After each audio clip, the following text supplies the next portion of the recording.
This boy watched his grandfather get brutally murdered by an unknown man. That day, something inside him changed, and he became a monster, thrown into a prison cell. He receives an impossible visit, a young master who looks exactly like him. The plan was simple: switch places in a battle for inheritance. Zhang agreed, but killed the young master and took his life. Now he's living a life that isn't his, all to hunt down his grandfather's killer. An old man lay injured on the ground. A young man watched him. He whispered that his grandfather had passed away. The body was motionless, lifeless. He stood in shock, devastated by the scene. Tears didn't fall. He felt no sadness either. His grandfather was the only family he had left. Before the corpse, a house was engulfed in flames. He wondered just how terrible a human being he had become. Before that happened, he used to be happy. He had enthusiastically shown a plant to his grandfather. The grandfather said it was good work. He recounted how he had searched the mountains as taught, and that was where he found the herb. His grandfather commented it was a large plant that would yield plenty. He said there was a fox den right next to where he found it, and that only cubs were inside. His grandfather asked if he had killed the cubs. He replied, confused, asking why he would do that. He said the mother would be sad if she returned to find all her babies dead. Hearing this, the grandfather agreed. He said he had done a good job and called him for dinner. Later, he asked if the boy could promise him something. He looked at his grandfather and asked what it was. The grandfather said he wanted him to hide the true nature he carried inside forever, to never reveal it to anyone. He apologized to his grandfather. Then he made an evil expression. He grabbed a sickle. He said he didn't think he could keep that promise and ran to attack him. In Zhongyang County, there were several prisoners inside a wagon. The townspeople watched and said they were petty criminals, mountain bandits. They shouted against them, insulted them. The villagers then noticed a person alone in one of the wagons. They asked why he was there by himself. It was Zhang, showing signs of a struggle, hands tied. A man commented that he was young. He said he must be the same age as the Grand Master. The friend beside him replied that one shouldn't underestimate someone just for being young. He was probably worse than all the others.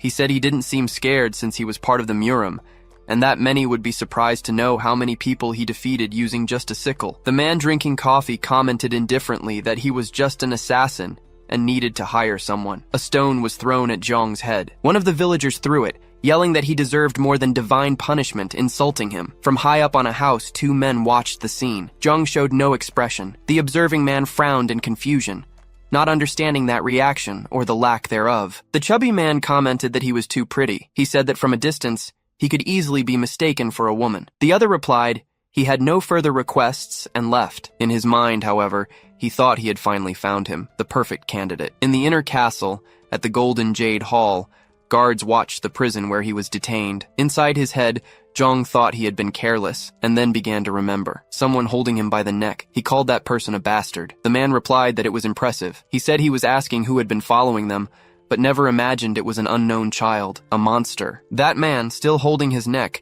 made Zhang think he had finally found who killed his grandfather. But he was different from the others. He was defeated before he could even react. Zhang couldn't think of any way to beat him. Then he thought about martial arts. If he learned martial arts, could he defeat him? Would he have a chance? He knew he might never get a second opportunity. Smoke began to spread inside the cell. Zhang frowned, confused. He thought it might be a fire, but no, the smell was different. He recognized it immediately. Lizard's tail, purple parsnip, valerian root. He had smelled and eaten every type of herb while living with his grandfather. The guards smelled it too, and one by one, they fell asleep. Zhang began to drift off as well. The cell opened. Someone entered, wearing a mask to avoid fainting from the smoke he had released himself. He broke Zhang's chains and observed him. Zhang's eyes widened. He recognized him and attacked immediately. But as soon as he attacked, he ran. In his head, everything was confusing, but he knew this was his chance. He managed to stay awake thanks to the terrible combination of herbs. While running, he was struck from behind. The man said he had hit his pressure point so he wouldn't be able to move. Zhang wondered when he caught up, and if that was a martial art. His body was hurled against the wall. He fell to the floor, injured. Was he the one who killed my grandfather?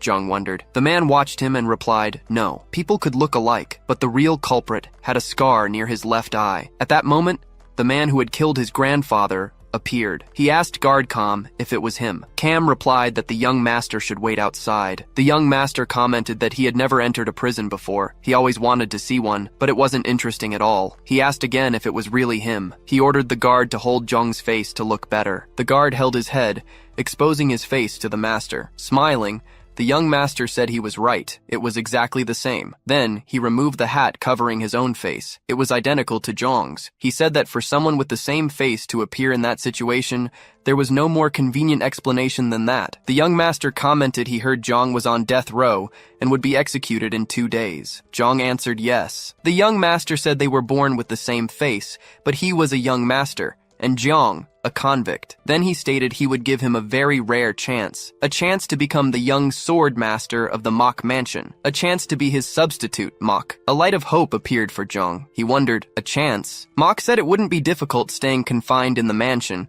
with delicious food, servants, and a comfortable bed. He could enjoy all the things he never had the privilege to enjoy until now, and when it was all over, he would receive a lot of money to go wherever he wanted as a free man. Then, Mach showed him a type of pill, and said that if Zhang accepted, he must eat that little ball. Zhang asked if it was poison. Kam asked if he thought they blindly trusted a prisoner. He said if he completed the task, he would receive an antidote. Then he asked what he would do, bringing the ball close to Zhang's face. In his mind, Zhang looked at the pill and thought he had been given a second chance. So, he chewed the ball. It was a chance for revenge. Upon taking the pill, enthusiastic, he asked if Mach would really give him that chance. Mach replied that it was a wise choice. Then, the Grand Master authorized Guard Kam to undo the pressure point seal and handcuffs now. Kam did what the Master asked and freed him. Kam said he would lead the way and ordered Mach to follow. Mach ordered Zhang to walk ahead. Kam said they were free and told them to be careful following. He looked back and saw the young Master fallen, motionless. Zhang was the one who did it, wearing an intense expression. Kam didn't understand. Then Mach fell to the ground, already dead. Zhang said, "Oops! What now, Guard Kam?" With a cold smile, he said, "The fake one died just now. Right before the sickle demon was arrested, he was attacking several people, saying it was fun. Everyone ran desperately to avoid being hit by the sickle. He kept saying it was so much fun. He eliminated his opponents one by one, his expression cold. He told himself he had defeated everyone possibly linked to his grandfather's fate. Defeating dozens of people brought a vivid emotion, dark satisfaction. A memory resurfaced, his grandfather warning him never to reveal his true self. Gripping his weapon after the fight, he wondered what kind of face he'd made while defeating all those people. Was he smiling? He touched his mouth. He realized he was smiling. Strangely. He wondered if this was the true nature his grandfather had spoken of. Inside a house, standing face to face with someone, he questioned it again. Was this dark thing his true self? With an intense look, he said he didn't know. For now, he would just keep fighting. Just as he moved to strike, he was countered. He hit the ground hard, coughing from the impact. The man called it impressive and asked if he was still conscious. Watching him, Zhang cursed internally. This man was dangerous. It looked like the kid hadn't even learned martial arts, the man noted. Yet Zhang had managed to resist his main attack. He grabbed Zhang firmly and lifted him up. Zhang was stunned by his speed. He had closed a long distance in just a second. Was this man even human? The man found it interesting. He'd been wondering who was tailing him. To think it was just a child with zero martial arts training. Zhang tried to think.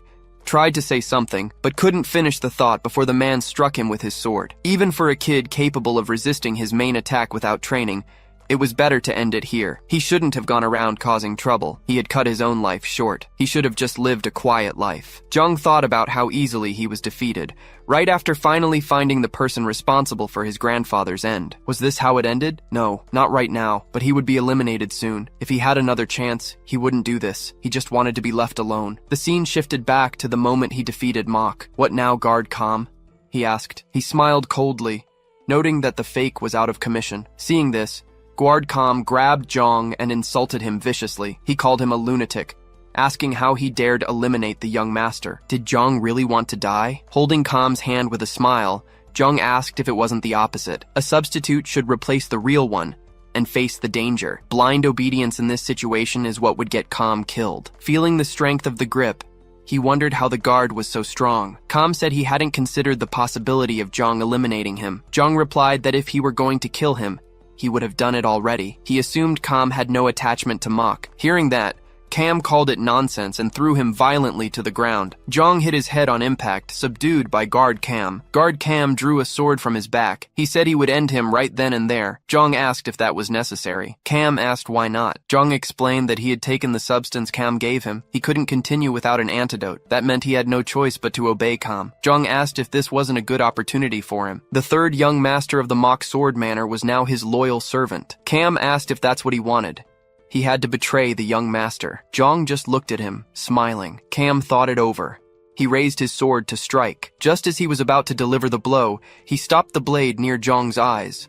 From now on, he said, Jong would be called Mok. He smiled with an intense look. At the Mok Sword Manor, Guard Cam and Mok were getting dressed. Cam said he wouldn't meet anyone from the manor. Putting on his shirt, Jong remarked that it wasn't so different from being his substitute then, was it? Cam warned that if he got caught, he wouldn't get the antidote, and if he disobeyed or tried anything, Cam would eliminate him immediately. Mok smiled and said that was fine. Cam tossed him a small yellow sphere. He explained that if Jong didn't take one every 24 hours, the poison would affect his whole body. Jong swallowed the pill Cam gave him. He told himself he got lucky. It was already a miracle he had survived those grave injuries, but he had also been given a new life. Maybe this was his grandfather's doing, stopping him from leaving so soon. He didn't plan on giving up until he got his revenge. He told his deceased grandfather not to worry. Revenge. Remembering the man who wounded him, he bet that opponent thought he was out of the picture. Since the old Mok's body had probably already been found, they said this was a martial clan. He would pretend to be the third young master and train in martial arts. Then he would find the man responsible for his grandfather's fate. He would defeat him the same way the man defeated his grandfather. Sitting down and eating something,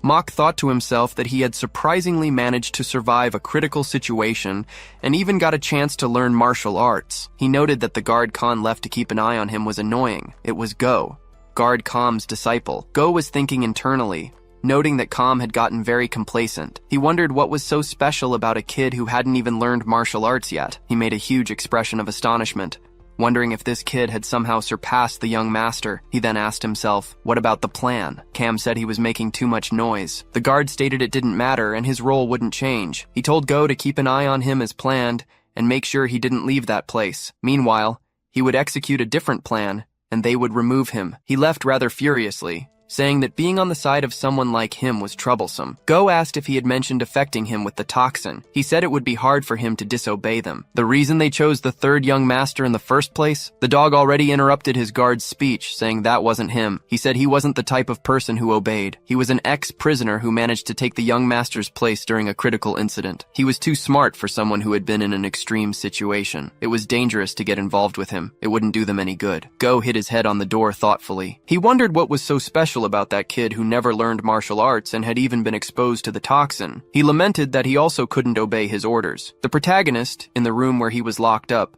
thought to himself that Khan didn't tell him because he needed a substitute. He simply put that guard on watch and left. He had been there a short time, but had already started to understand the atmosphere of the place. His first impression was that the location wasn't risky enough to need a substitute. Actually, he would say it was quite safe. That meant they had some other reason for needing a substitute. He wondered if Khan intended to say nothing, even when they needed a stand-in. He smiled and said he didn't plan to change sides. Guard Go was dozing in front of the door. Then Mok opened it, waking him up. The guard asked what he needed, if he had to go to the bathroom or something. The protagonist said no. He just wanted some fresh air. He had a question to ask and asked if he wanted to come along. Go told Mok to be quiet and go back inside unless he wanted to face serious consequences. Mok, smiling, asked if he had said his name was Go. He said he thought nothing would happen if the two of them kept it a secret. Go grabbed his shirt and approached, asking if he seemed to have forgotten his place. He warned that nothing good would come from irritating him and ordered him back inside. Analyzing the guard,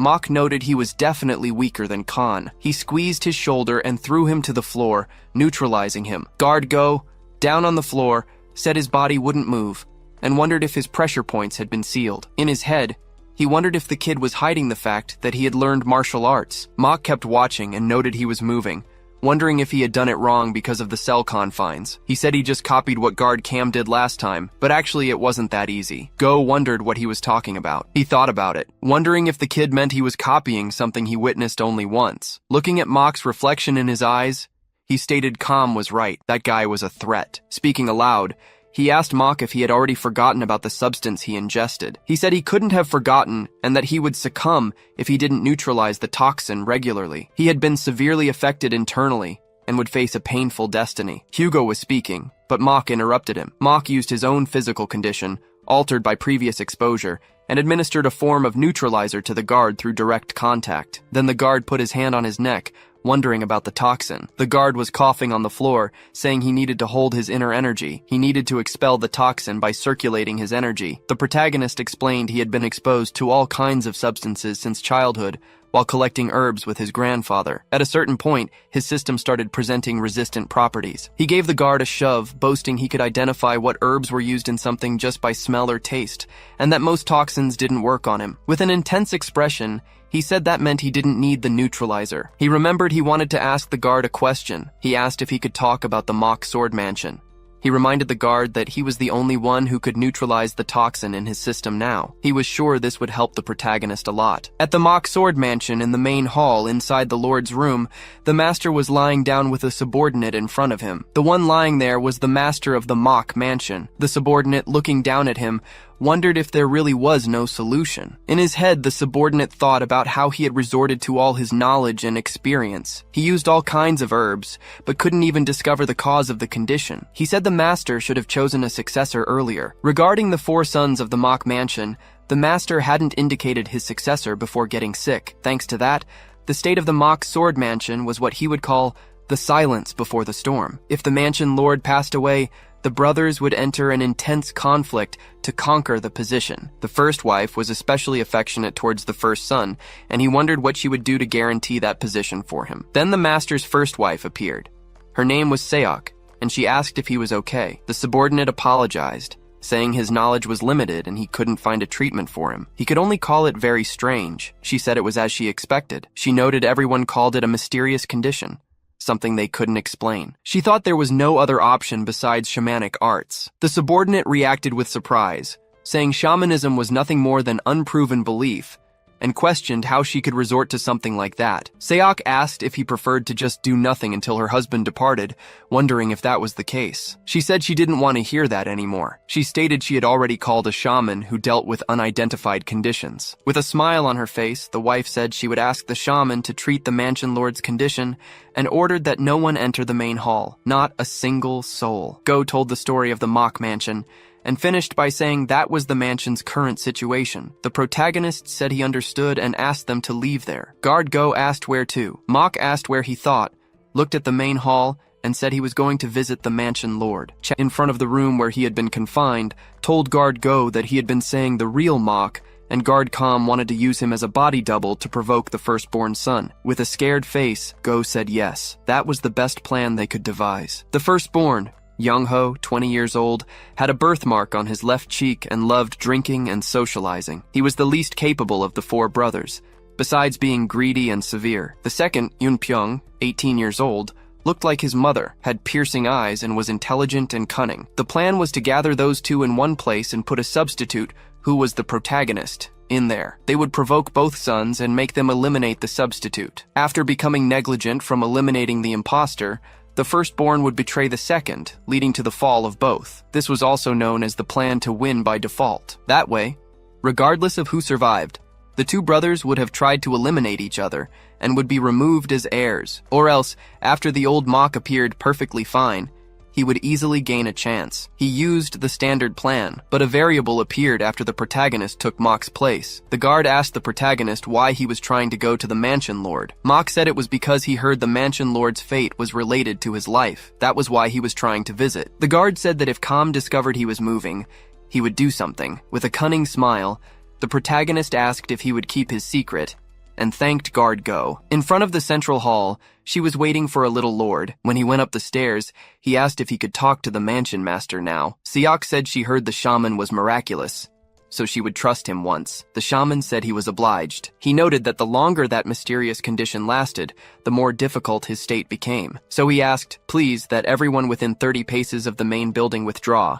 Otherwise, it would bring bad luck. Seok said she had already taken those measures, and besides the guard protecting the entrance, everyone had already left. The little lord said she also needed to withdraw. She wondered if he hadn't forgotten what she asked for. The shaman said, of course, the mansion master's center and the secret manual. She said if the shaman found those things, she would give him 300 silver coins immediately. Then she went to the front of the main hall and ordered everyone out. In her head, Seok thought she didn't want to believe in something as uncomfortable as shamanism. Arriving there, Seok spotted the 4th son, Yuchum, doing some physical exercises. She kept wondering if, even if she knew the truth, she would understand. Spending time in leisure, giving the position of mansion master to that problematic lineage was something she could not accept. Then she moved on. On the same path, the protagonist also spotted the 4th son training. Go said that was the 4th son, and that he seemed to be training in martial arts. In his head, the protagonist wondered if the fourth son was the one who possessed exceptional martial ability. But he wasn't lazy in his effort. He possessed a personality resembling the Mansion Lord,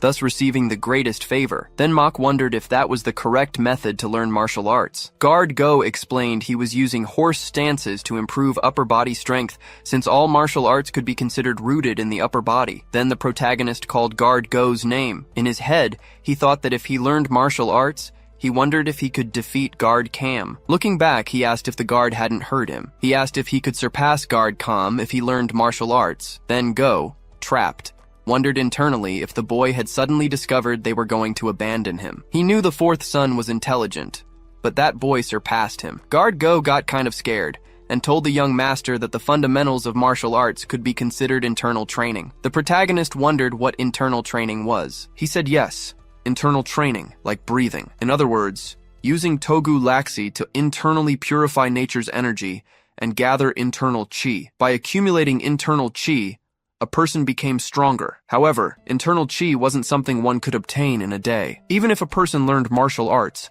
it would be difficult to defeat a first-class martial artist like Gord Kam, since Kam had 30 more years and much more internal chi than him. Looking forward, the protagonist asked if it would be difficult to do that in a short period of time. Guard Go said yes, but made a cunning expression internally, thinking he probably wouldn't be able to do that in his entire life. He explained there was a correct period to start internal training.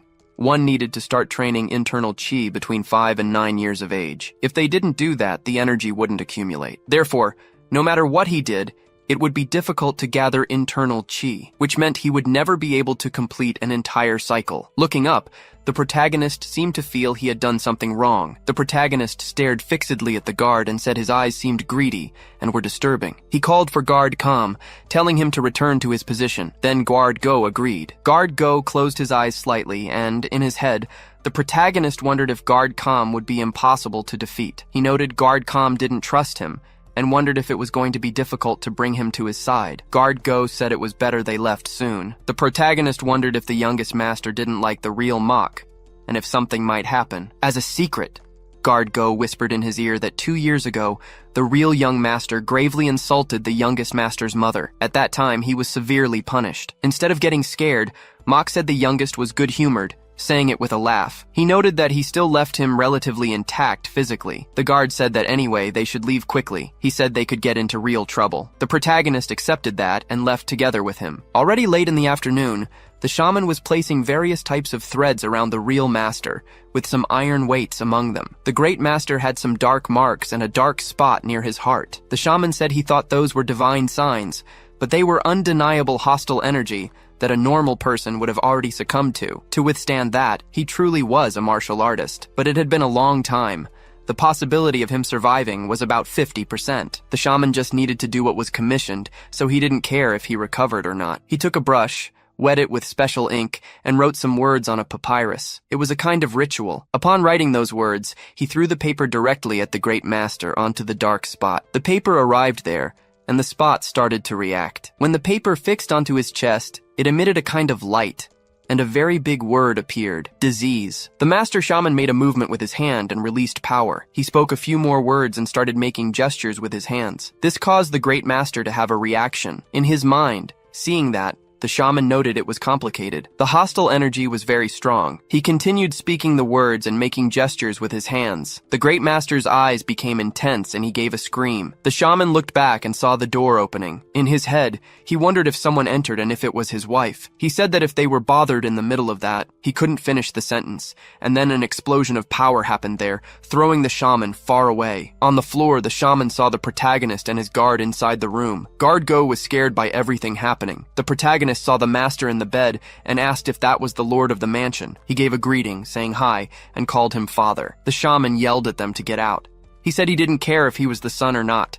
They had to leave immediately. He asked if they hadn't been told what the lady of the house had ordered. Guard Go snapped back, asking who the shaman thought he was to order them around. The shaman explained that his efforts to control the mysterious illness had been reversed by murderous energy. That energy was making his condition worse. The master shaman begged them to please leave. He started to say, if things went wrong, but the Grand Master swallowed hard cutting the shaman mid-sentence. The protagonist just stared at the Grand Master. It looked like he had been given something to swallow. In his head, he thought about how the mysterious disease had taken over the mansion. The Grand Master he looked possessed. Bound by ropes, his eyes turned red, and he began to levitate. The shaman yelled for the two of them to help hold him down so the ropes wouldn't break. Just as the protagonist and the guard went to grab him, the ropes snapped. Quickly, the two men grabbed his arms instead. Then, the shaman took the paper from the master's chest, placed it directly onto his head, and began chanting. Guard Go felt a sharp pain in his hand. The Grand Master was gripping him with immense strength. The shaman told him to hold on, warning that Go would also be in danger if the evil spirit transferred to him. Desperate, Guard Go wondered if he was about to catch the mysterious disease too. The marks from the Grand Master were spreading onto his own arm. The protagonist drew his sword. With precision, he struck the Grand Master's arm, interrupting the flow of evil energy into the limb. He wore an intense, determined expression as he did it.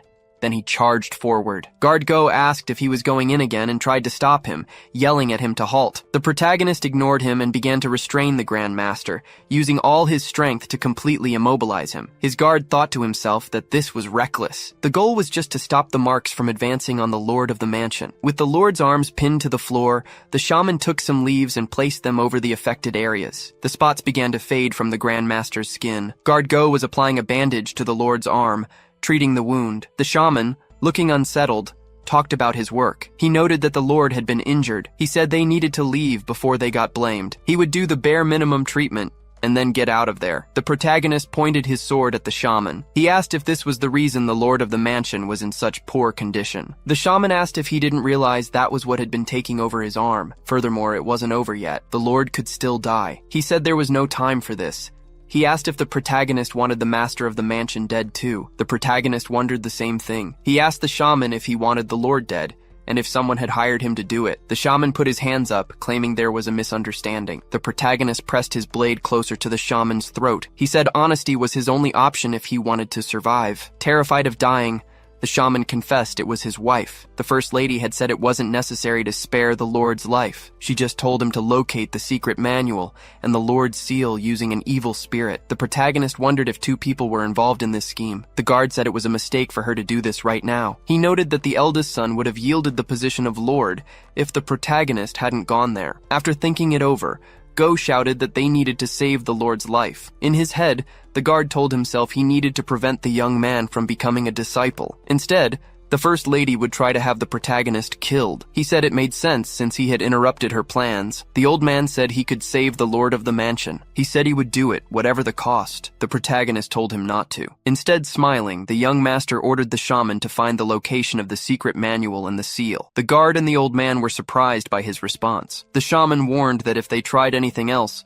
the Lord would be in grave danger. The protagonist told him to hurry up. The guard asked what he was planning. Then, the old man began tying a thread to the Grand Master's injured arm and body, but now, it was also tied to a type of voodoo doll. The doll also bore the seal. The shaman explained that it was a vessel. If the master of the mansion came into contact with the evil spirit one more time, he could really die. So, he was connecting it to the master. The old man said he would begin. He started chanting, and a strange power began to emit from the thread and the arm. The Grand Master became possessed again and let out a scream. The protagonist and his guard watched, impressed. The shaman continued chanting, but realized something. In his head, he noted the murderous energy was too strong. If he pushed any harder, the evil spirit would be unleashed, and there would be no stopping it. He wondered what he should do. Then, he looked back and told the young master that he would now restrain the evil spirit. Guard Go thought to himself that it was strange to hear that. He opened the door and said he would step out for a moment. The shaman made a hand signal and said he would begin.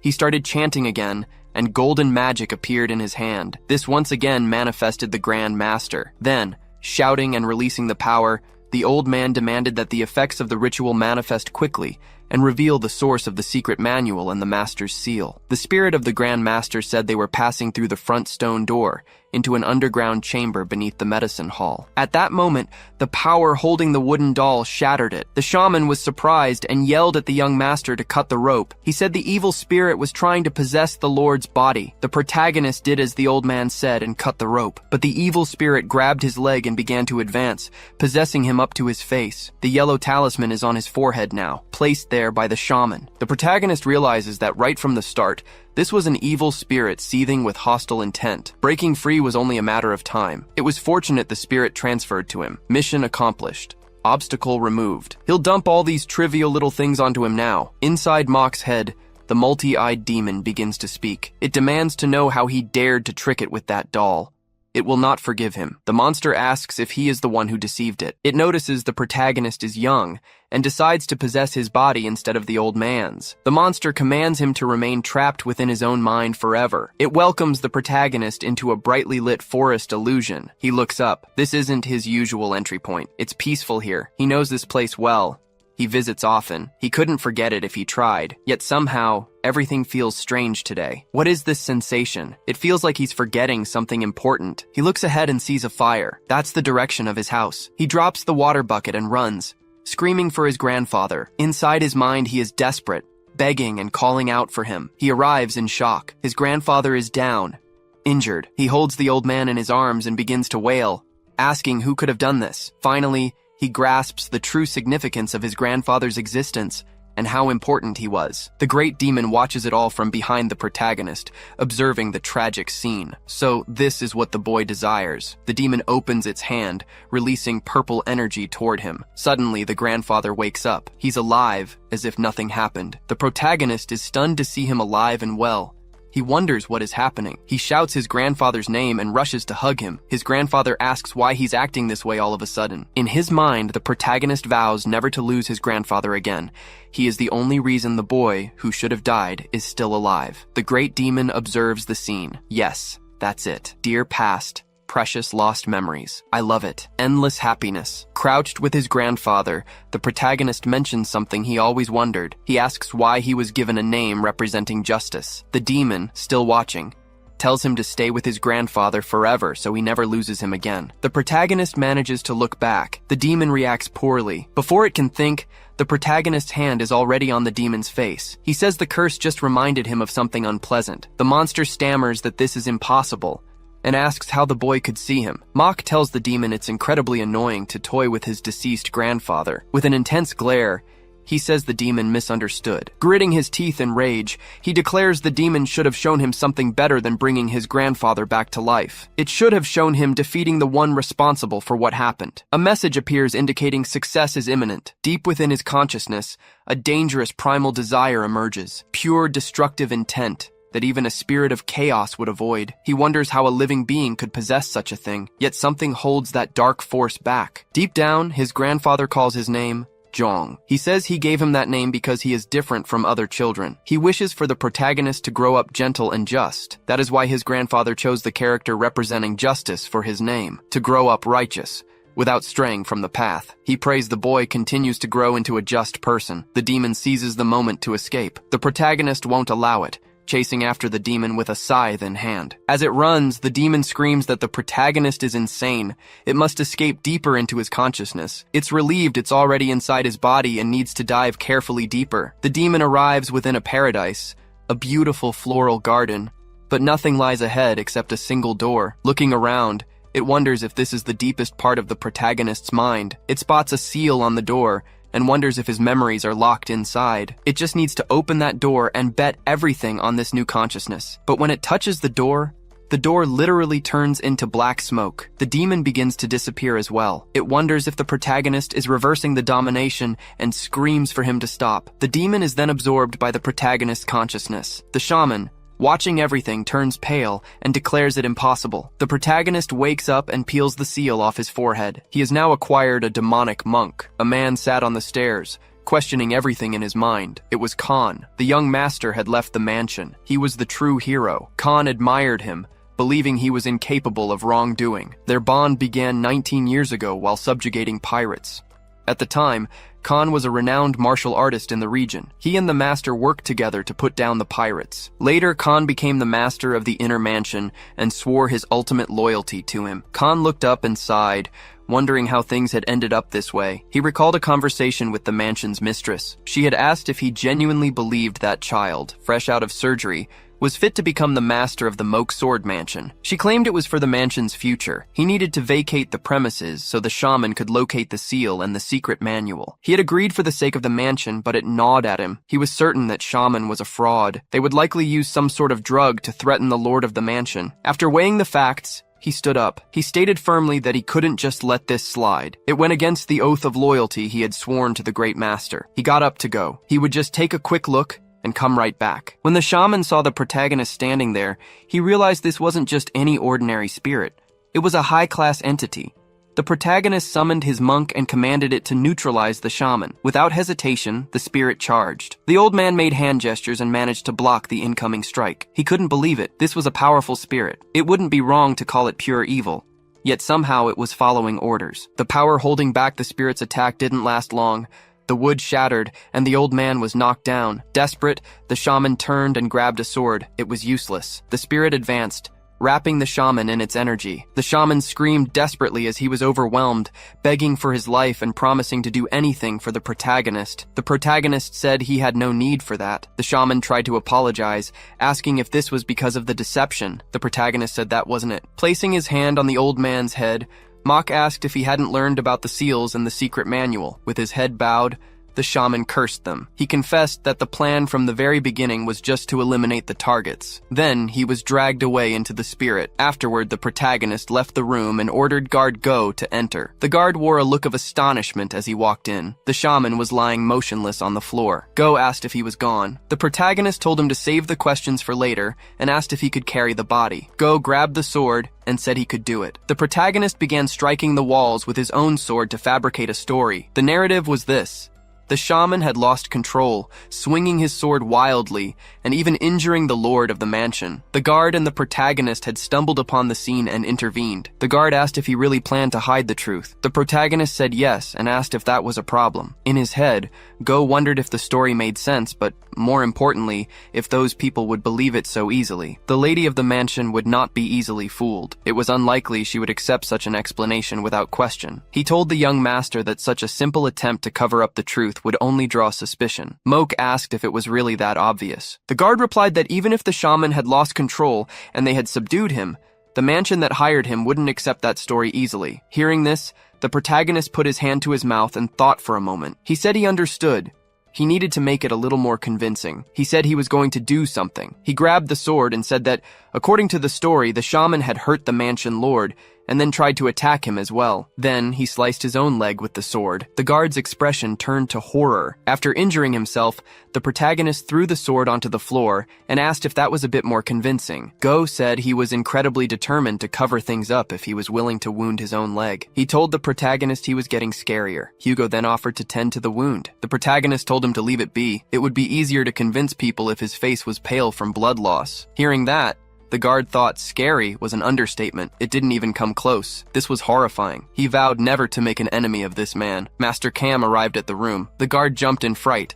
The lord of the inner mansion was furious, venting his rage and demanding to know what they had done. Guard Go stammered that it was a misunderstanding. The protagonist began his performance to sell the deception. Looking completely worn out, he said that first and foremost, he needed to see the lord of the mansion. Then he collapsed to the floor in a faint. The lord wondered what had just happened, and why the third young master was there too. Guard Go looked down at the floor. The protagonist was smiling. Go asked if that had just been acting. The protagonist was now in Moke's medicinal hall, receiving treatment. The smell of medicine made him feel good. He realized he had ended up at the location the lord of the mansion had mentioned. He thought he had gotten lucky regarding the secret manual and the seal. He decided he would take a look around at night when there weren't so many people around. The guard arrived, his arm bandaged, reporting for duty. He brought the books that had been in the shaman's possession and handed them over. The protagonist asked if it was just those 2 books. The guard replied that he had barely managed to pull those 2 out before everything was completely burned. He said they were burning every item the old shaman had brought with him. They were trying to get rid of the evidence. Analyzing the books in his mind,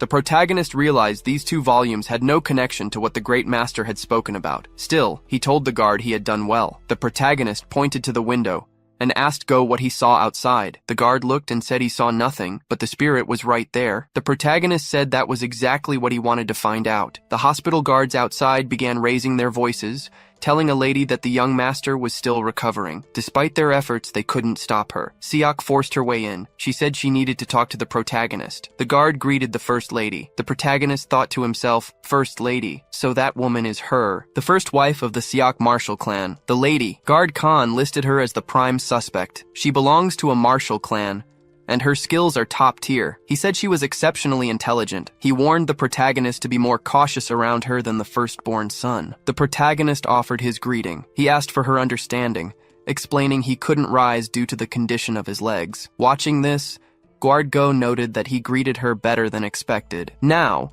if he could just answer her questions smoothly, everything would be fine. The first lady snapped that she wasn't there to listen to his greetings. The protagonist gave her an unusual look. He hadn't expected that. Suddenly, she impulsively tested the authenticity of his injury. The guard stood frozen, unsure what to do, as one of her subordinates had already subdued him with a weapon. They told him not to move. The first lady observed that he really was injured, and that it must be difficult. She added that he must have hurt himself just to make his lie more convincing. She spoke with a cold, calculating expression. She admitted he gave a very convincing testimony to the master of the inner mansion, but there was one thing he missed. A skilled shaman would never be possessed during a ritual, let alone lose control. Raising her voice, she demanded to know how he dared try to deceive her with such a half-baked lie. She made a sudden movement toward him, rebuking him severely and forcing him to recoil on the bed. The first lady said she wouldn't repeat herself and asked what he had seen and heard. Sitting on the floor, the protagonist let out a smile. Out of nowhere, he began laughing uncontrollably, appearing completely unhinged in that moment. Lady Siak asked if he had lost his mind. He called forth his demonic monk and pointed his finger straight at the first lady. The demonic monk passed right through the first lady. Instead of possessing her, it possessed the maid standing behind her. In her mind, the first lady recognized that phenomenon. The protagonist approached her. He mentioned the manual and the seal, asking if those weren't the very things she needed. He told her she should have approached him for a negotiation instead of trying to threaten him. He said she could believe him or not. It was her choice, but he emphasized that he didn't want to be the lord of the mansion. However, her son wasn't the only one vying for that position. He drew even closer, and with an intense, unsettling gaze, he said that since she was going to treat him this way, he had no other choice but to go see the second brother. He wondered aloud if the youngest son was talented in martial arts. Since he had never gotten along with the youngest sibling, handing over a secret manual would be a good way to make amends. He asked if she understood the situation now. He pointed out that she currently held no advantage. Commenting that the weather was cold, he told the first lady to take care of herself. Back at the Hall of Blessing Flowers, Lady Sayok's residence, she began throwing chairs and smashing objects. She was furious about what had just happened. She kept ranting about how he dared to treat her that way. Her subordinate told her to calm down. She glared at him with intense rage and asked if it looked like she could calm down now. She screamed that some idiot had snatched the fruits of her labor. Crying internally, the first lady admitted she had lowered her guard because she thought Mock was stupid. She had assumed he would confess everything if intimidated. She wondered how he had changed so rapidly. It was as if he were a completely different person. With a surprised look, she questioned if he had been hiding his true personality that entire time. Now that she thought about it, other people had always praised him for being intelligent. But after his mother's death, his maternal family began to lose influence. Perhaps he had changed just to protect himself. She told herself she never should have lowered her guard. Seeing her lamenting like that, the subordinate offered to neutralize the protagonist before he could try anything. She said no. It would be even worse if the secret manual were passed to someone else, but she also wasn't going to let him drag this out. She ordered her subordinate to inform the Phoenix Pavilion about the shaman's death. The subordinate wore a look of astonishment upon hearing her mention that pavilion. It was the shamanic organization the dead shaman had belonged to. Once again in her mind, the first lady declared that things wouldn't go his way so easily. Midnight. At the medicine hall, the protagonist was reading the books the guard had given him, which had belonged to the shaman. He commented that their strengths depended on many conditions. He was currently analyzing different types of spirits. The first spirit, the red one, is tied to a specific location, and its powers are limited to causing shivers and chills in a person. The second spirit, the orange one, can latch onto a human body, causing lethargy, exhaustion, or even disease. The third is the yellow spirit. These are dangerous and must be exorcised. Reading that, the protagonist noted that a yellow spirit could really destroy a person. He looked to the side and saw his demonic monster. He asked if it had found what he requested. In his mind, The protagonist imagined that the demonic monster must be a yellow spirit. He turned to the drawers in the medicine hall. He touched the drawers, noting they only contained dry leaves. They had created a hidden door using a rarely used herb. He remarked that the demonic monster was useful for finding portals to the underground and for exploration. However, its powers hadn't worked on Lady Sock. Because of that, he'd had to target the maid standing behind her. He mused that with someone like Guard Go, it wouldn't be such an issue. He wondered if Lady Siak was truly a top-tier martial artist. He then concluded it probably wouldn't work on Guard Khan either, since he was on the same level as her. Reading the book further, he decided it would be a good idea to find a strong drink. Flipping through the pages, he found the fourth green spirit, the evil spirit, which has existed for decades. It has the ability to control its surrounding environment and cause hallucinations. Very dangerous. Not worth it. Must be exorcised. Not worth it. The protagonist closed the book and said, "All right." He picked up a lamp and headed toward a shadowy staircase, declaring that he was going in. It was time to find the secret manual and the seal. The protagonist begins his descent. Looking down, he sees it's incredibly deep, almost endless. He wonders if the guy dug down this far just to hide the secret manual and the seal. He figures it must be valuable enough. That's why everyone wants it. He tells himself he won't lose it, no matter what. Now that he knows the monk's powers won't work on the ground guard, he needs to gather more cards to play against him. Descending the stairs, he spots a door. He moves forward and opens it. His mind recalls the phrase the Grand Master spoke, that beneath the medicinal hall, past the 4 doors, he sees the 4 doors and then spots the 4th stone door. He heads toward it and opens it. He comments that he still needs to go deeper. He asks himself if this is really necessary. As he advances, he steps on a pressure plate. It was a trap. A stone breaks free from its chains and plummets right toward the protagonist. He jumps and manages to dodge it. Immediately following that, arrows fly in his direction. He dodges some and smashes others aside. He remarks that the real fun has started now. In his head, he questions if the secret manual deep underground in a cave filled with traps is really that valuable. Or is there something else down here? He wonders if that is what's more important. He continues dodging the traps. After evading everything, he straightens his clothes and spots a sort of hall. He thinks to himself that he didn't expect the place to be made of wood since it's underground. Plus, it's perfectly symmetrical. Entering the hall, he notes that it looks inhabited too. He wonders if someone trained here. Walking a bit further, he spots a box in the middle of the room. He opens it and finds 2 books inside. He reads the titles, Unshakable Resolution, and again, Until I Stop the Sword Formation, Wooden Heart. He thinks back to what the ground guard said, that the secret manual is divided into 2 parts, a sword technique, and a body tempering technique. Naturally, he wants to obtain both. After grabbing the manuals, he mentions it's a bit strange that these 2 books are the only things in such a massive building. When he was leaving, he spots another type of box. He notes it seems unnecessarily heavy and non-functional. There are traces showing it was also dragged there. So the protagonist moves it out of the way, thinking maybe it was placed there to hide something. Upon moving the box, he observes 4 seals on the floor. He thought to himself, they say there's something in the ground. He goes over and opens it. Inside was a wooden chest, also covered in silk. He picks up the chest and says it's also sealed with paper charms. It emits a sinister energy.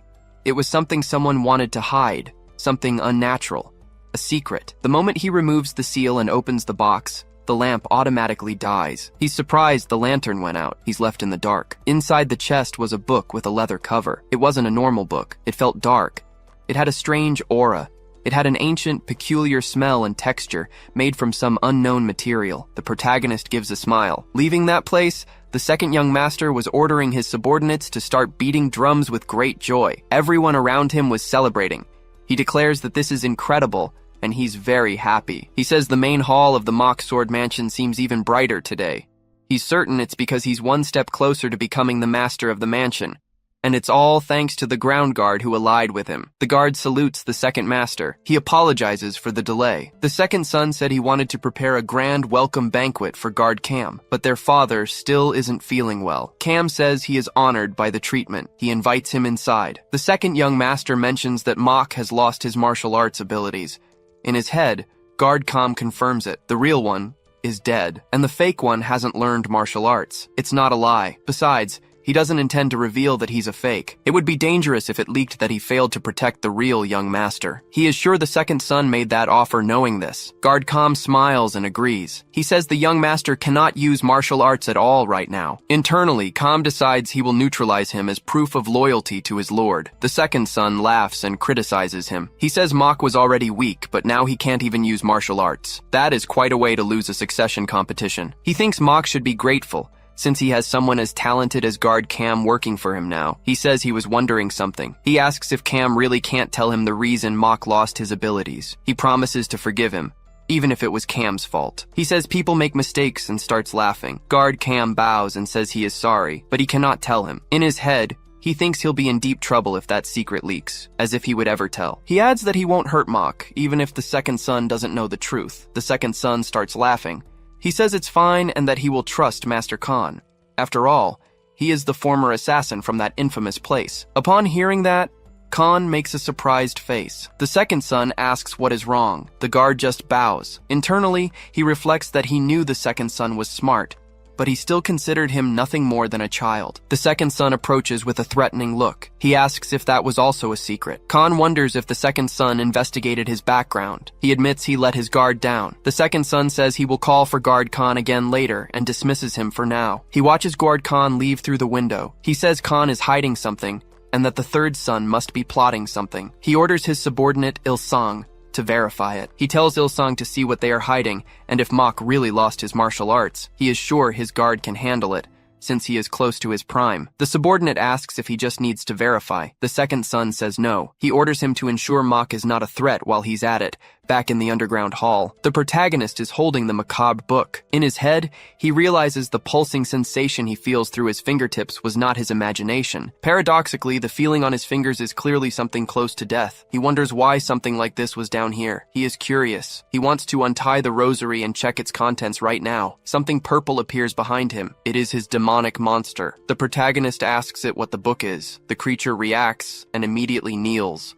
bowing in greeting. The protagonist looks at it. He says that for the creature to react that way, the book must definitely be something incredible. But if the demonic monster is here, someone else must be nearby. That means there is an intruder. Meanwhile, upstairs, the second son's subordinate is trying to break in. Guard Go is almost asleep. Il-sung watches him, wondering why Go is guarding out here instead of guarding the injured protagonist. He wonders if Go is truly hiding something. Il-sung looks into the young master's room and sees him sleeping. He wonders if he is just sleeping. If so, why did he make Guard Go stand guard outside? He decides he needs to verify the target's inner energy first. Entering the room, he spots one of the manuals the protagonist found downstairs sitting nearby. He starts flipping through it. In his head, he realizes it's authentic. He wonders how the protagonist possesses it. He tells himself that doesn't matter. That book is all they need to gain an advantage in the succession. It will ensure their victory. In a matter of seconds, the protagonist stands up and is behind the intruder. He quickly slams him against the table,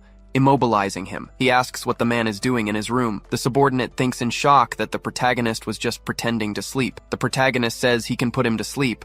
After all, he is a kind man. He then neutralizes the intruder completely. Once the intruder is passed out, the protagonist takes him down to the basement and ties him up. The man wakes up desperate, asking where he is. The protagonist approaches and says that now they are going to talk, rewinding time to before the protagonist had fully detained the intruder. He sees the intruder on the floor, injured after their clash. The protagonist asks Go if he knows him. Go says he is one of the second son's guards. The protagonist asks why the second son would be sending goons around here. Go says he isn't sure, but considering the man is wearing a mask, his intentions couldn't be good. The protagonist, with a smile on his face, takes the guard into custody and says he thinks he will make him confess. Go tries to stop him, saying he shouldn't go too far, and it would be better to let the man go. The protagonist grips Go's hand firmly. Go speaks loudly, saying the second son is famous for protecting his people, especially the talented ones. If the protagonist harms him, the second son will be very angry. The protagonist says he will think about it. As the protagonist steps away,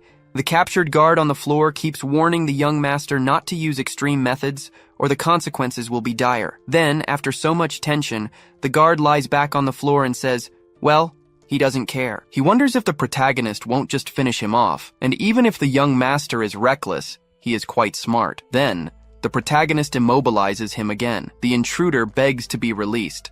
The protagonist asks why. The man says the protagonist should already know since he saw his face. He is there by order of the second young master. He asks if the protagonist thinks he can survive after challenging him. He demands that he not complicate things and just hand over the secret manual. If he does, he will ensure the second son spares his life at least. In his head, the intruder assumes the protagonist's plan was just to scare him into talking. He tells him that won't work. After hearing that, the protagonist gives a smile. He thinks it must be true that the second son really values his subordinates. He notes that the man is acting like he has the advantage, despite his current situation. The protagonist says, in that case, he will let him go. The guard says that is a wise choice. Just as the guard was about to speak, the protagonist applied intense pressure to one of his vital points. He called it a quick test. The guard wondered what had happened. He felt no external pain, but he couldn't move, and he couldn't feel his internal energy either. The protagonist explained he had used a paralyzing agent on him. He'd made the compound using herbs from the medicine room. He wouldn't feel anything below his neck for a few hours. Now he had some questions for him. If he didn't answer immediately, he would increase the internal pressure every second, risking permanent damage to his meridians. The first question was why his brother had sent him. He announced he was starting and intensified the pressure. No response. He said he'd keep increasing it. Second 2 intensified more. Seconds passed, and the protagonist kept increasing the internal pressure without stopping. The guard begged him to stop, please. He was desperate. The protagonist paused. "You're reaching your limit," he said. Then the guard decided to talk. He said the second son had ordered him to verify if the protagonist had really lost his martial arts abilities. After speaking, he breathed with difficulty. In his head, the protagonist wondered, lost his martial arts abilities? He understood the situation now. He noted that the guard switched sides very quickly. Then he moved to the second question. He asked if it was Guard Kam who told him that. The guard answered yes, it was him. Moke noted he had been very clever there. Guard Kam had told a half-truth without revealing his failures. Il-sung-se asked if the protagonist knew just from that answer that the guard had betrayed him. He wondered if he had always been so perceptive, or if he had suspected Guard Kam from the beginning. He also wondered if Guard Kam was a spy. He decided no, otherwise he wouldn't have been pressured like that. The protagonist said he had no further questions now. He looked at him,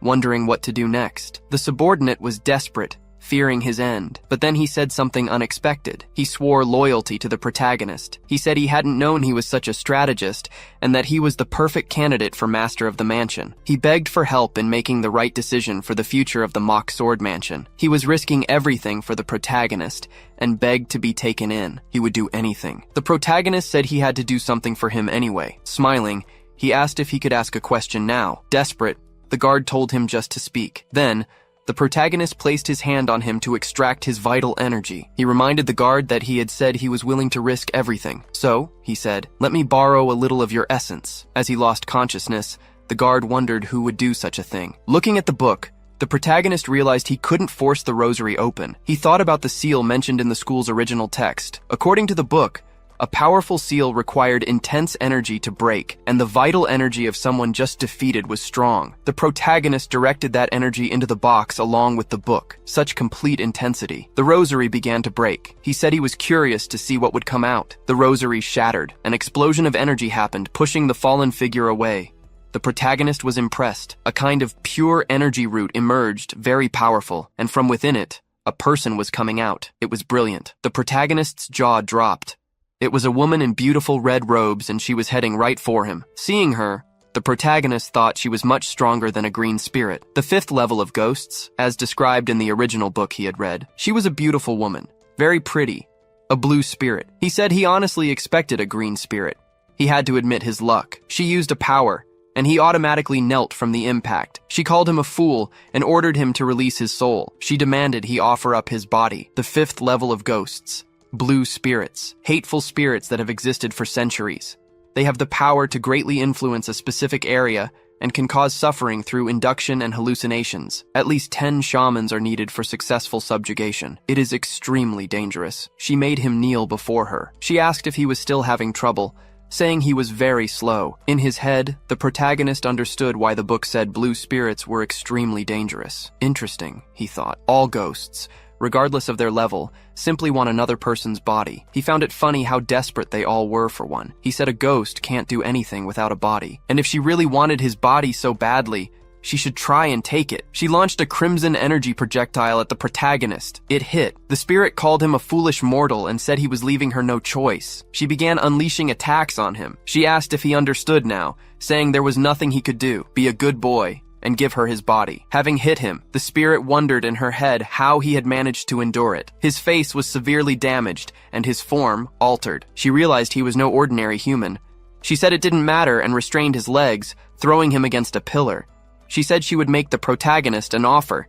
If he gave her his body, she would grant a wish. The protagonist asked why she was offering something like that. She said she was just being gentle. It wasn't good for her to have a heavily damaged body. The protagonist asked if rejecting it meant the offer was off the table. She replied that she would just finish him off and find another human. Hearing that, he said he did have a wish. She commented that with determination like that, he must have lived a hard life. She asked if anyone had ever betrayed him or taken a family member he loved. Just say the word, and she could destroy them completely. She would ensure nothing of them remained. So, just state the wish. He said his wish was for her to shut up and become his familiar spirit. She was furious. She placed her power on the protagonist's neck and said he had brought this on himself, calling him a foolish mortal. She launched her power much stronger this time, throwing him far away. She said his body would be completely destroyed, piece by piece. She asked if he could handle that. It was a pity his body had to be damaged. The protagonist, having taken the attack, felt that the energy was denser and more bitter. It was just like that. All 5 senses told him it was vital, yet it was different. He had felt much similar energy during his fury. He wondered what sensation he had felt before. The vibration of life, warmth, and comfort. That was it, life. But what he was feeling now was all an illusion. Again, a golden power radiated from the protagonist, hitting the spirit attacking him. Again, the protagonist landed on the ground as if nothing had happened. Again, the spirit looked at it and said it was impossible. A red butterfly lands on the spirit's hand. It flutters over to the protagonist. With a stone-cold expression, the protagonist destroys the butterfly. Inside her mind, the spirit muses that transcendence is the only way to escape any hallucination. You must reject every kind of feeling. It's much harder than it sounds. Even a first-rate shaman struggles to completely reject their emotions, but this guy wasn't even a shaman. She wonders if he was born with the raw qualities of a great one. The protagonist grins, then bursts into loud laughter. The woman demands to know how he dares to laugh. He may have escaped the illusions, she says, but does he actually think he has the advantage now? The protagonist says no, he just had a funny idea. She questions the word fun and lets out a scream. The protagonist holds a book in his hand. According to Master Shu's summary of the original texts, the oldest spirits, the older they are, the more likely they are to possess a vessel connecting them to this realm. So that book must be it. The protagonist bites down hard on the book. The impact causes pain to the woman as well. In his mind, as he bites the book, he tells himself he was right. Wounded on the ground, the woman calls him a damned mortal. She wonders how. How is this possible? No one has ever been able to damage that book. The protagonist is impure. Something dark is within him. That's why even top shamans could barely seal it after failing to destroy it so many times. So how is he capable of this? She declares that he has enraged her and unleashes power upon him. She charges forward and grabs him by the neck. She dares him to try saying this is just an illusion too. With evil eyes, she tells him she no longer needs his body. He will be defeated. She tells him to blame his own arrogance for rejecting her kindness and tells him to disappear. The protagonist says with a smile that it's strange. All she needs to do is just snatch the book away from him. He wonders why she isn't doing that. Then, he realizes she can't touch that book. She screams, asking how he dares, and commands him to undo it. Undo everything. In his mind, the protagonist realizes that the energy that entered his body earlier had reversed its flow when she went into a fury. She is shocked. The protagonist notes that the sensation of his entire body cracking reminds him of the first time he ate a poisonous herb, but what he feels most clearly is the fury of the soul, a rage against someone as strong as himself, and the desire for revenge. He begins to smile wildly. The woman calls him ridiculous and squeezes his neck even tighter. His smiling reflection is visible in her eyes. Suddenly, the protagonist appears in a burning city with many bodies lying around. He wonders what this is. It is a scene of vast destruction. He realizes what this is. In front of him is the spirit. She is kneeling, holding a sword, before a figure on a throne. He couldn't hear what she was saying to the person, but he vividly felt the anger. The man on the throne had horns and white hair. She moved to attack him, but was struck down the moment she got close. He dealt a fatal blow. She fell from the altar, and all the man's subordinates surrounded her with their weapons. They destroyed her completely, and that is how the book was created. The protagonist snaps back to reality, wondering what that vision was. A red thread is now attached to his chest, and to her chest as well. She screams, asking about a familiar spirit. In his mind, the protagonist is happy. This is too good, he thinks. He has a blue spirit. This was supposed to just be a nightmare. She rushes at him, grabbing hold tightly, and tells him to let her go right now. As she grasped him, a similar mark appeared on her own skin. Watching this happen, the protagonist remarks that he thinks a familiar spirit must feel the same things its owner does. He asks about the dark monk being there. The protagonist mentions he returned early. Meanwhile, where is that dark monk anyway? He had been sleeping next to the guard. When he got back, one of them was right there. The protagonist notes that it seems they're stuck together from now on, so they might as well introduce themselves. He says his name is Mock and asks for hers, wondering what he should call her. He warns that if she doesn't speak up, he'll just call her whatever he wants. He decides on Little Red Beetle. She gives him an angry look and asks if he's losing his mind. The protagonist just laughs, saying he guesses she didn't like that name. He asks why she won't tell him her name. Does she dislike him that much? The spirit declares she won't reveal her name to any mortal. He says fine then. He'll call her whatever he pleases, thinking to himself, since she's a blue spirit, that's exactly what he'll call her. He comments that she has a massive ego, but he can't force her to do anything. He figures it makes sense considering how they ended up here. He'll just have to slowly persuade her. Little by little, she'll warm up to him. The protagonist picks up the book. Finally, the ancient book with the strange cover. He asks the blue spirit if she knows what's inside. The woman retorts, asking who Blue Spirit is, claiming she doesn't know anyone by that name. She says she doesn't know what's in the book, and tells him not to bother asking because she's busy. The protagonist opens the book. He wonders if it's written in dark red ink. There were countless letters. It looked like ancient ink. In his head, he notes the strange binding and the ink, thinking the book is interesting. But the characters don't make sense together. He wonders what it's supposed to mean. It doesn't look like she's going to help him anytime soon. He wonders how long he's been staring at it. He realizes he'll have to figure out what's in this book all by himself. The protagonist speaks the words, feeling a sense of worry. Trust in the mind of the other form. Before the void, a form must have existed. What seems to be cannot truly be. As he read those words, purple power truly began to flow. He continued, the shadow loses its path, but supreme power holds the ability to reverse everything. It seemed the book had trapped his hand against the cover. The blue spirit screams, shouting that she can't believe it. She asks how he managed to pull his hand off that cover. The protagonist, understanding nothing, asks, do what? He wonders if this has something to do with what the book was doing. A purple power was entering his body. The woman orders him to hold his breath and concentrate. She tells him to empty his mind and think of nothing. The protagonist focuses. Just like that, the book falls to the ground. Seeing this, the woman wonders how it happened so fast. She says he already undid the attachment ritual. How is that possible for someone who hasn't even learned martial arts? She declares it's no miracle he managed to perform the ritual. She is witnessing something she has never seen in her entire existence. The protagonist collapses, leaning against the stairs. He mentions feeling immense pressure and asks what that was. The woman says it's because he couldn't control the attachment ritual properly. His breathing was all wrong.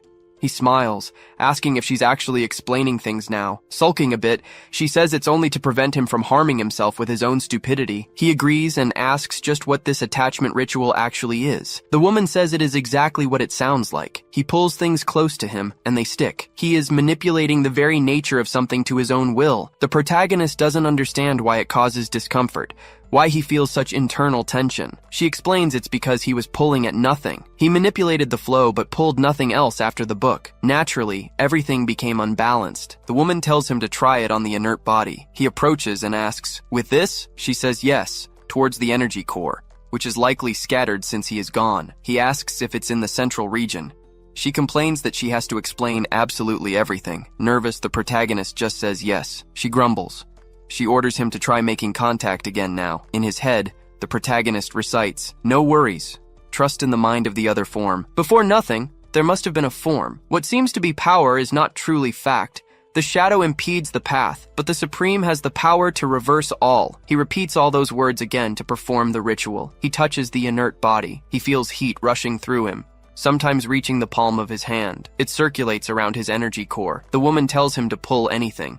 Do it, even if it's just energy. She asks if he managed to feel it. Then, smiling, the protagonist says, "So that is how the attachment ritual works. Now I have a question. How does the attachment ritual work?" He felt a warm energy wrap around his body. He wondered what Bo had been referring to. According to him, gathering chi takes a long time. Smiling, he said this method lets him absorb inner energy from others. That way, he can collect chi much faster. He can get stronger in less time. When he clenched his fist, the energy vanished. He said it just dissipated. The woman said, "Of course. That's just how chi is. That's why he needs a special method to gather energy. Otherwise, it won't collect in his energy core. He needs that special method to give the chi a unique characteristic and keep it from mixing with others' energy. In other words, collecting chi using the attachment ritual is impossible." The protagonist said that was a shame. He thought he'd found a shortcut to getting stronger. She laughed and asked if he thought becoming an expert martial master would be so easy. She told him not to be too disappointed. There were many other uses for the attachment ritual. The first ritual,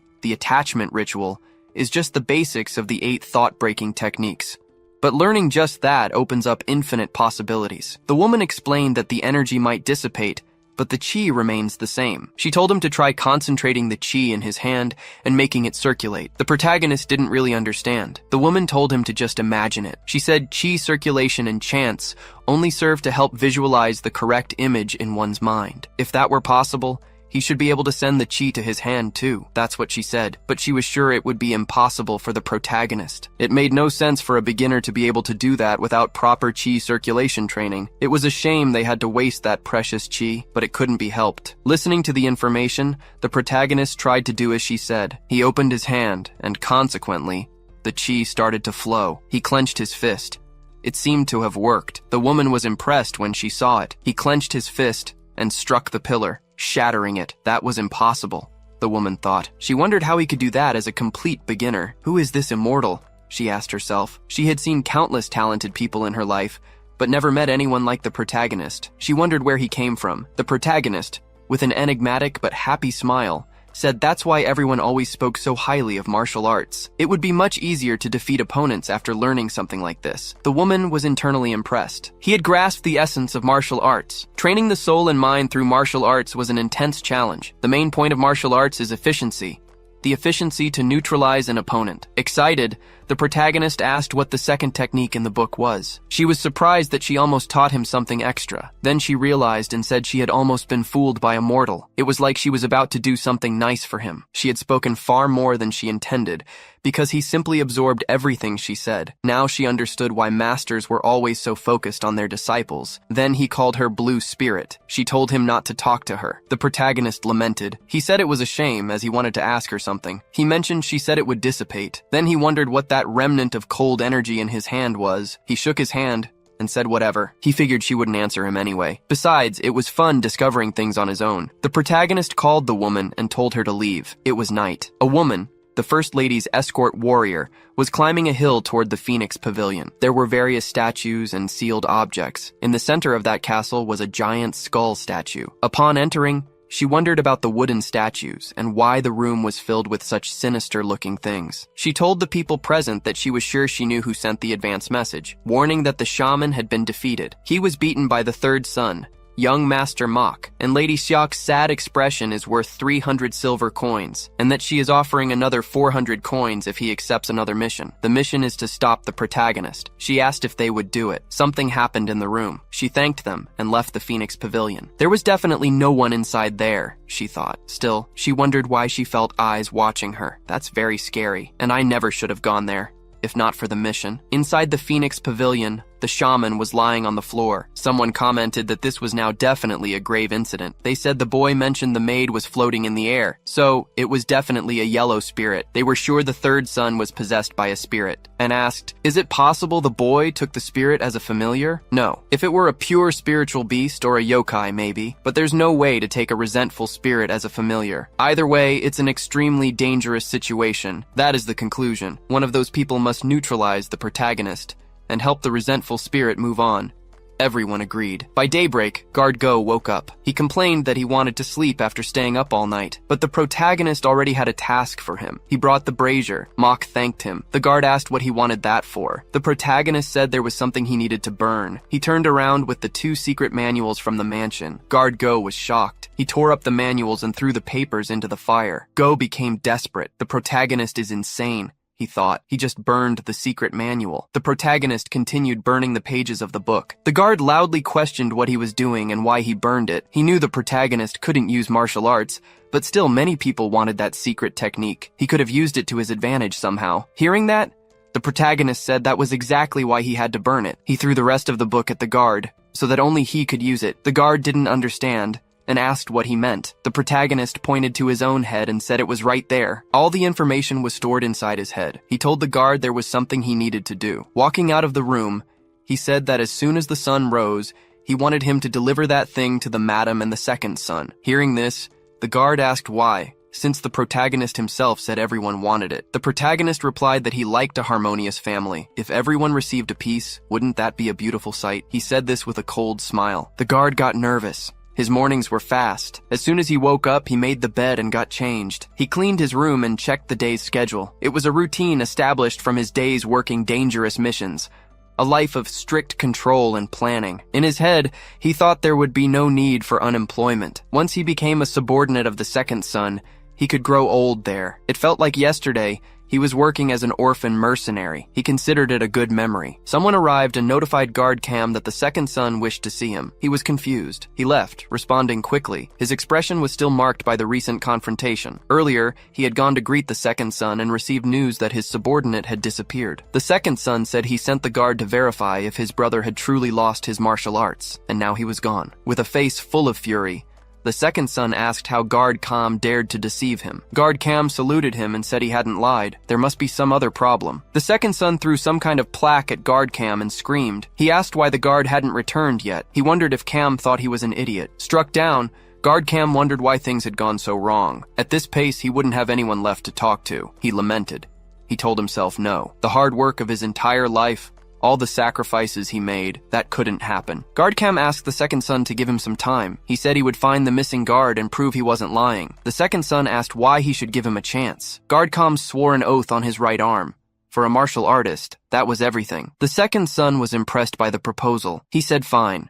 Cam had to prove it. He gave him 4 hours. If he found the guard, he would believe him. Otherwise, Cam would pay dearly for it. Guard Cam accepted the challenge. Upon leaving, he thought to himself that now that he reflected on it, nothing had gone right since he met that fake. It wasn't likely, but if this was that guy's doing, he wouldn't forgive him. Guard Cam headed towards Go. He confronted him physically, telling him he was supposed to keep an eye on the protagonist at all times. He asked if he was disobeying orders. The guard asked what he meant and replied, "Of course not." Then Guard Cam asked what he was doing there, and if he was cooperating with the protagonist. Approaching him, he spotted the secret manual. Guard Cam grabbed the manual and asked what he had been doing, wearing an expression of intense anger. Guard Go was terrified.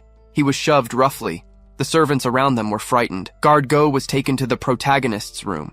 He was placed in front of him. With a happy face, the protagonist said, "Welcome, guard." The protagonist showed no reaction to seeing Guard Go on the floor. He just told Master Khan to come in. He was infuriated and ordered the protagonist to explain himself. In his head, the protagonist said, just looking at Khan made his mood sour. He put his hand on his chin, made a happy face, and asked, "Explain what?" Cam said he didn't have time for that. The protagonist, in his head, said he couldn't get rid of the anxiety consuming him. He lamented. Cam said he was sure he made that clear from the beginning, and approached the protagonist threateningly. With a curious look, he said if the protagonist tried anything, he would face the consequences. The protagonist had no fear at all, and with a happy face said, "You said that? I don't remember." Cam made an even angrier face and insulted him. He asked what he did with the second son's guard. The protagonist asked, "Who?" Khan told him to stop lying and asked if he hadn't hurt him. The protagonist said to Khan, as if, "You know how weak I am." And he is an experienced martial artist, already approaching his prime. Khan was already getting nervous. In his head, he knew that, but wondered why he felt so strange. The protagonist kept smiling and asked if what he said wasn't true. How could the third son, who lost his martial arts, defeat him? He asked if he didn't agree. What he just said was that the young master couldn't use martial arts at all right now. He knew it was him. Khan prepared for confrontation and insulted him. He asked what happened to the guard. The protagonist, with an extremely threatening face, asked what he was going to do now, referring to the guard. He said the guard switched sides. just another traitor. He eliminated the second son's guard. The guard now advanced without any fear. Signs of confrontation appeared. The room was completely messed up. The protagonist was immobilizing the guard. Meanwhile, Guard Khan was on the floor, coughing. With his head down, he spoke about being born an orphan, raised for combat, and barely managing to get into that place, sacrificing all the money and time he had. He endured 3 years doing all sorts of extra work. His life depended on those 3 years. But the protagonist ruined everything. He not only eliminated the third son suddenly, but also the second son's favorite subordinate. He said he would have to neutralize him, even if he stayed there. He would end up defeated anyway. He would finish the job and leave. There was no other option. Guard Khan got up from the floor and said no. The guard was defeated. Nothing could be done, but there was something that could replace him. He pulled the book from his clothes and said he didn't know how he deserved that. But he asked if the protagonist had the rest of that secret manual. In his head, he said if he took the secret manual with him, it would compensate for the loss of his guard and much more. The protagonist said no, and he was sure of it. He said the protagonist didn't understand the situation he was in. Staring at the protagonist closely, he said if things went wrong for him, he could simply finish him off and leave. He threatens him while keeping him under control. Maybe he'll change his mind if he hands over the rest of the secret manual, but if he keeps lying, the consequences will be severe. He made it clear the situation was critical while standing close to the protagonist. He'd better give up while there's still time. The protagonist bows his head in agreement. Fine, he says. He'll give it to him. Khan thinks to himself that he's just pretending to be strong, because he's in danger. Khan tells him he should have done this right from the start and orders him to hand it over now. When he raises his hand, the protagonist grabs it. He wonders what this is about. The protagonist says he already gave him the secret manual, speaking with a smile on his face. And he adds that there's one more thing. He squeezes Guard Cam's hand and thanks him. Then, he activates one of the techniques he learned. Guard Cam feels his inner energy being drained and reacts with surprise. The protagonist smiles. He says he was wondering how and on whom he would use the new technique, but the guard showed up just to test it out. He says he is very grateful for that. Guard Cam grabs a sharp object and charges at the protagonist in retaliation. The contact is broken, and the two pull away from each other. The guard looks at his own hand. He says he can't feel his inner energy in it anymore. He asks if he didn't notice the impact. The protagonist replies that it was just as expected from a first-rate martial artist. It wasn't enough. He thinks he has no choice. He'll have to find another way to defeat him. He says this with a determined look. Guard Cam tenses up. He says that if he thinks some trick like that is enough for someone like him to defeat him, he's wrong. Then he advances toward the protagonist to attack. The protagonist does nothing. His eye starts to glow, and then he summons an entity. A power comes out of the protagonist's body and knocks the object from the guard's hand. When the object falls, the guard thinks he blocked it, but he wonders how, since he didn't move. He asks what he did this time. The protagonist, eyes glowing, says he has another technique to show him in more detail. Khan grew apprehensive. The entity exercised control, holding his hand. He couldn't understand it. The protagonist says he's going to return it to him, his inner energy, and that object. After all, both belong to him. The protagonist uses the object to finish the confrontation with Guard Khan. Guard Khan took a heavy hit to the chest and started coughing. This was bad. The damage was critical. If he didn't handle this right, things would get drastically worse. That opponent didn't just steal his internal energy. He used some supernatural force to attack. Cam had been foolish. Why did he choose someone like him? However, Guard Cam still had an ace up his sleeve. He forced himself to speak. "You haven't forgotten the poison I gave you, right?" He spoke confidently. "You're still under its effects. That's exactly why I prepared it beforehand." The protagonist smiled and told him to keep talking. Cam said he wanted to negotiate. Negotiate? The protagonist asked. Yes. If they continued fighting, it would be a loss for both of them. He would give the protagonist a good life and money. His goal was just to get out of there alive. Act subservient for now, he thought. Defeat him later. He coughed and fell to his knees. Something was wrong. He kept circulating his chi. So why was his body getting worse? He started coughing violently. Was it the poison? The protagonist said it was a relief. He got hit by the dagger but wasn't seriously hurt, even though it still stung a bit. Hearing that, the guard sank to the ground, almost going mad, wondering how he did it. It was nothing extraordinary, the protagonist said. When the guard attacked with that dagger, the blade touched his essence, and his essence was extremely poisonous. He said it with a smile. He listed all the poison ingredients he used to take. He consumed all kinds of poisonous herbs as a child, so his body automatically became poisonous too. Do you understand now? He didn't need any antidote. He said this with his face right next to Cam's. Guard Cam knew he was going to be defeated. The protagonist asked why he was trembling. "Are you cold? Do you want me to open a window?" He opened the window. saying he thought Kam might have a fever from the poison. He explained that Kam would last a little longer if his body temperature was lower. It would slow down the poison's spread. Guard Kam was on his knees. He raised his hands with a look of suffering and begged for mercy. He swore loyalty to the protagonist. He said he would serve him completely and do whatever he was told, showing total submission.